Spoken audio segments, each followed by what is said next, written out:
श्री स्वामी समर्थ मित्रांनो, तर मी तुमची लाडकी सुकन्या आणि गावाकडचा माझा दुसरा दिवस होता आणि मी चालले होते माझ्या हिरोला भेटायला.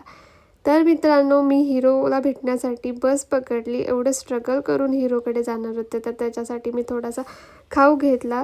हिरो माझ्या दारातच वाट बघत बसला होता आणि दारातच त्यांनी मला मेनू पण सांगितलं की आम्ही आज चिकन केलेलं आहे. सो मी त्याच्यासाठी जे खायला घेतलं होतं ते त्याला दिलं. खाऊ बघून तो खूप खुश झाला.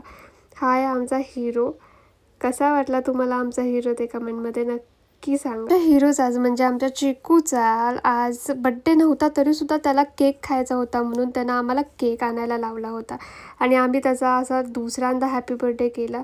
सगळ्यांनी त्याच्यासाठी टाळ्या वाजवला. तो एवढा खुश झाला की तुम्ही बघू शकता व्हिडिओमध्ये.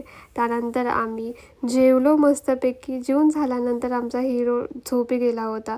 त्यामुळे थोडा आम्हाला टाईम होता म्हणून मी दीदीला थोडासा ताप दिला आणि तिला म्हणाले, चल माझ्यासाठी स्पेशल तुझ्या हातची सुरळीची वडी करू. त्यासाठी स्पेशल तिची सुरळीची वडी करून देत होती तोपर्यंत तिनं मला एक माझं न आवडतं काम लावलं.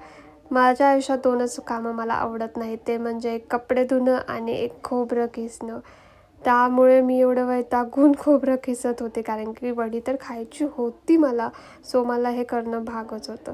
सो स्पेशल सुरळीची वडी रेडी झालेली आहे.